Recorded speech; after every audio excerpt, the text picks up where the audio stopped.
Ya, buat pemirsa dimanapun Anda berada, kalau mungkin belum tahu kata kafir, ya. Kata kafir itu orang yang menolak untuk beriman kepada Allah dan Rasulnya.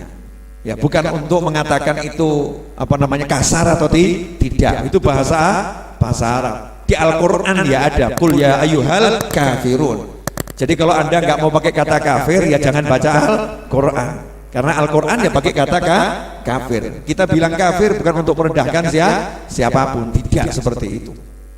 Ya, untuk bedakan saja mau iman sama tidak mau iman. Kalau pakai kalimat non muslim lain lagi, beda. Nah, non muslim ini untuk orang-orang yang sama muslimin baik, lah itu non muslim. Tapi kalau sama muslimin kasar itu ya kafir, itu memusuhi Allah, memusuhi Nabi Muhammad SAW. Ada orang yang tidak beriman tapi nggak musuhin. Ada orang yang tidak beriman tapi mau musuhin. Ada orang yang beriman tapi musuhin. Ini paling nggak jelas. Paling nggak jelas. Boleh saya lanjutkan?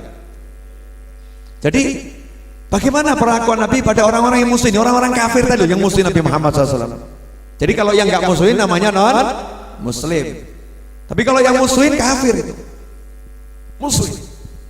Subhanallah. Nabi duduk SAW dikawal sahabat dengan pengawalan ketat. Nabi dikawal, itu syariat. Jangan dibilang, oh Nabi nggak perlu dikawal. Kenapa? Sakti. Sudah dikawal malaikat. Nanti akhirnya kamu ada habib, ada ustadz, ada kiai, udah biar jalan sendiri, nggak apa-apa. Nggak perlu dikawal. Udah sakti, habibnya sakti, kiainya sakti. Kalau kondisinya perlu dikawal ya dikawal. Ya kan begitu SOP-nya. Ya, subhanallah. Dikawal, datang utusan. Di antara lobi-lobinya itu ada yang mau megang jenggotnya Nabi Muhammad SAW. Ya, ada yang kurang ajar, si kafir ini kurang ajar. Mau megang jenggotnya Nabi SAW disamakan dengan temannya sendiri. Karena orang Arab itu kalau dipegang jenggotnya senang, luluh hatinya itu ya, simbol kebanggaan. Tapi ini jenggot Nabi, bukan jenggot kakekmu, ayahmu, jenggot saya, bukan. Jenggot saya dipegang ya senang gitu kan ya. Tapi ini jenggotnya Nabi SAW ada batasan, nggak boleh kalau Nabi dipegang jenggotnya, kurang ajar kamu. Ya kamu jangan coba-coba pegang jenggotnya kiaimu. Kiai masya Allah, kiai kurang ajar kamu. Kalau temanmu monggo, kalau kiaimu jangan diperlakukan seperti itu. Nah ini dikawal oleh sahabat. Ada yang mau megang jenggotnya Nabi Muhammad SAW. Baca Sahih Bukhari. Mau megang jenggotnya Nabi, langsung sahabat yang awal itu yang megang tombak atau pedang saat itu. Maka kalau senapan popornya senapan ya, ini pedang ini apa? Popornya pedang enggak enak apa ya? Pokoknya apa? Gagang enggak enak ya. Gagang peso gitu ya. Pedang ya harus kokoh gitu. Pokoknya pedang gitu ya. Langsung dipukulkan ke tangan orang kafir tadi. Akhirnya dadakan Rasulullah SAW. Singkirkan tanganmu dari Nabi Muhammad SAW. Singkirkan itu. Ternyata pengawal Nabi hebat ya. Menunjukin gitu loh. Kita ini sebetulnya siap perang, siap mati. Cuman Nabi nggak mau. Nabi siap hidup dan lebih siap mati. Tapi ngajak orang untuk hidup, bukan ngajak orang untuk mati. Makanya kamu jangan mikir lebih baik aku mati daripada hidup seperti ini. Ngawur kamu. Lebih baik kamu mati daripada aku hidup seperti ini, boleh. Tapi ya kurang ajar. Masa doain orang mati. Semangat itu yang hidup, jangan semangat mati. Subhanallah. Satu demi satu lobby minta damai. Tapi ini si kafir ini nyebelin. Karena semua lobbynya itu meremehkan muslimin, merendahkan Islam. Pasal-pasal yang nggak ada yang menguntungkan, Islam terus digencet di depan Nabi Muhammad SAW. Islam digencet sama si kafir. Apakah Nabi marah? Enggak, nyantai saja. Belum cocok. Sampai datang satu utusan yang akhirnya cocok. Dan setelah diteliti, semua pasalnya nggak enak. Di antara pasalnya coba bayangkan kalau Anda sahabat Nabi Muhammad SAW. Bayangkan ya, Anda jadi sahabatnya Nabi yang masih di Mekah, belum ikut hijrah ke Madinah. Ustadz sudah di Madinah, Anda masih di Mekah. Nah, tiba-tiba muncul perdamaian antara Nabi dengan orang-orang kafir Mekah. Damai, pasalnya apa? Kalau ada muslimin Mekah yang hijrah ke Madinah setelah perjanjian ini, wajib dikembalikan ke Mekah. Coba kalau kamu waktu itu jadi sahabat, Kalau imanmu nggak kuat, kira-kira ucul nggak imannya? Nabi kok gitu sih?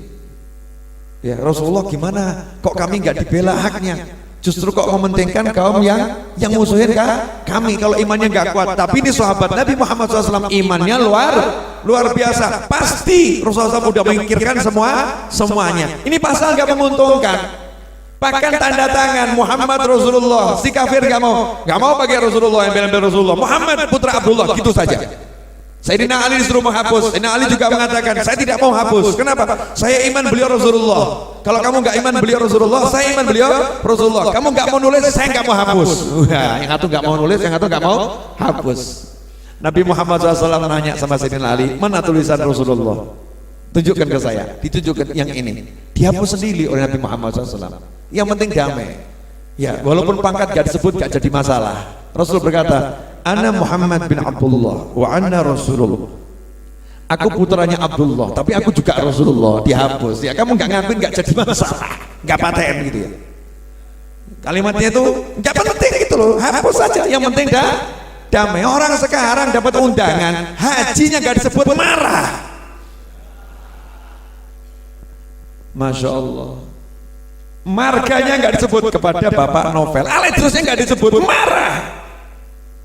Yang terhormat Novel, Habibnya nggak disebut marah. Ini nggak menghargai saya, nggak pakai Habib. Emang dia nggak tahu saya Habib ini ya? Marah lagi. Yang terhormat Muhammad Anis nggak pakai Kiai. Nanti udah tua jadi Kiai Muhammad Anis.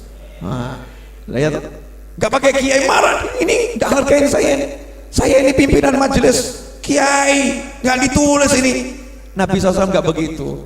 Muhammad Rasulullah pangkatnya dihapus, oke saja. Kenapa? Nulis Rasulullah itu penting, itu penting.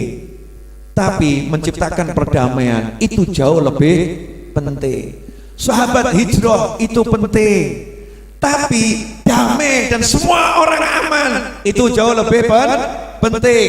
Ini antara penting sama jauh lebih penting. Maka Nabi Muhammad SAW mengabaikan yang penting kecil-kecil itu diabaikan dulu demi penting yang jauh lebih besar. Hasilnya apa? Setelah terjadi perdamaian, Nabi Muhammad SAW bisa ngajar, sahabat bisa ngajar, bisa dakwah tanpa ada gangguan. Karena pasalnya yang penting tidak diganggu, selesai. Bebas kamu dakwah, ya bebas kamu dakwah kemanapun terserah. Itu saja pasal yang dianggap menguntungkan. Perhitungannya orang kafir, ya nggak mungkin lah dia ngajar. Siapa sih yang mau ikut? Nggak masuk Mekah kok. Ternyata subhanallah di luar Mekah, ya semua masuk Islam. Lah yang di dalam Mekah nekat keluar dari Mekah, kedatang ke Madinah. Apa kata Nabi Muhammad SAW? Perjanjiannya saya nggak boleh terima kalian. Jadi ya kalian jangan masuk Madinah. Maka mereka berkata, ya Rasulullah, engkau telah melaksanakan janjimu dan kami ya tidak wajib mentaati. Kami tidak wajib mentaati ya perintahnya orang kafir. Itu yang perintahkan orang kafir, bukan kamu ya Rasulullah SAW. Itu perintahnya orang kafir. Kami tidak akan mentaati perintahnya orang kafir. Tapi kami sangat ikut janjimu. Janjimu nggak boleh masuk Madinah, ya nggak masuk Madinah. Akhirnya sahabat nggak masuk Madinah, nggak balik ke Mekah. Kemana? Berkeliaran di antara Mekah dan Madinah, mengganggu orang-orang kafir yang bisnis. Akhirnya orang kafir yang teriak, tolong perjanjiannya dibatalkan. Tolong perjanjian dibatalkan karena ini merugikan kami. Akhirnya setelah sekian lama dan waktu cepat singkat, Fathul Mekah, Mekah dikuasai muslimin tanpa pertumpahan darah.